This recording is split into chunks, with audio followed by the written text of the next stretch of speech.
So, it's looking like the Criterion dungeon may not be the smash hit that I was really hoping it would be. If going by the party finder is any indication of how popular it is, well, I've been checking for the past week now, during peak hours, and there have been hardly any listings.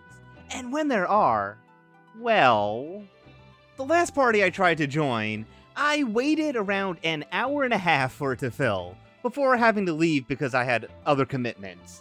But you know, the two of us chatted while waiting about how much fun this content is, and how much it sucks that it's so hard to find players to run it. And there's no two ways about it, that's not a good sign. This is new content. I would expect the party finder to have more groups, and for it to be easier to fill those groups. You only need 3 other players. It shouldn't be that hard.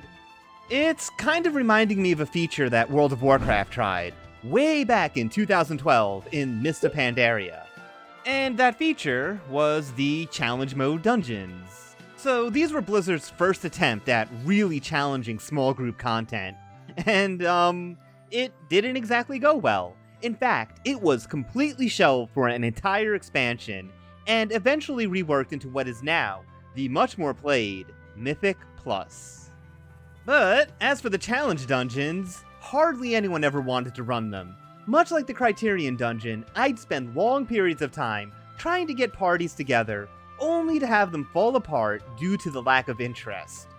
And for context, I was in a semi-hardcore raiding guild at the time, and even in that setting, it was so hard to find anyone that ever wanted to run them. The big correlation between the challenge mode and Criterion is that they both only offered cosmetics as a reward. And in both cases, that selection of rewards wasn't exactly expansive.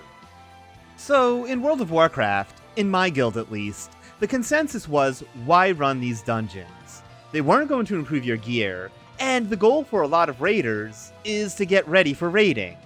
Now, I would argue that while you wouldn't improve in terms of gear, running the challenge mode dungeons would still make you a better player, with more of an understanding of your class. That would make you a better raider, right? Regardless, almost no one wanted to do these dungeons. Raiders didn't see much purpose in spending time with them. It wasn't aimed for casual play, so they didn't run them either.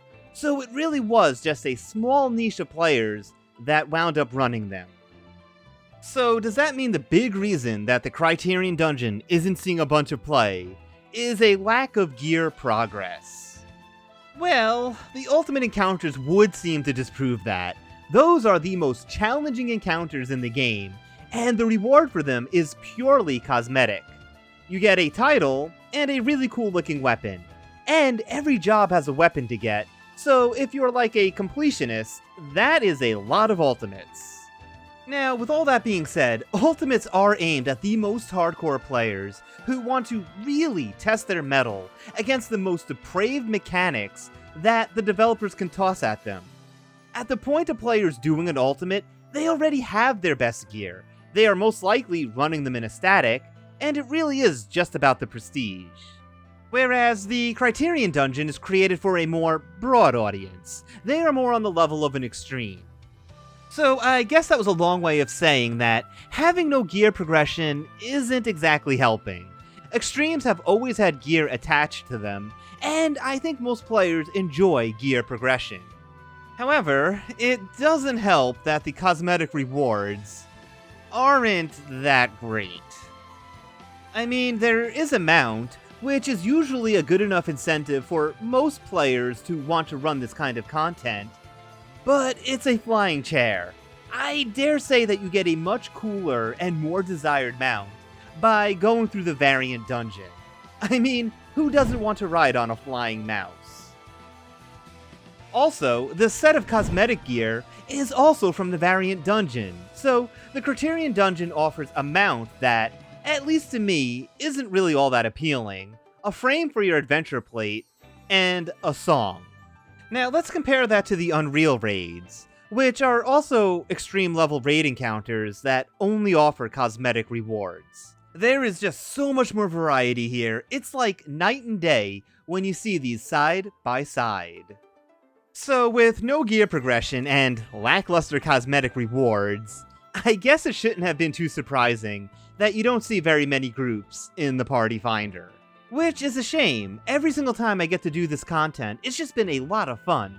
These are well-crafted encounters, they have interesting mechanics, and not only that, I think they are a great way to improve. In a smaller setting, I feel like your actions matter more. And that's about it. I think the content speaks for itself and is really good, but it's lacking in incentives to get players really doing them. So, let me know down below, have you been struggling to find groups? And what do you think the developers can do? Anyways, that is all for this one. I am still hopeful that things can turn around, and I do believe that the 14 dev staff can make that happen. At any rate, thank you so much for watching. Please like, comment, and subscribe. And until next time, bye!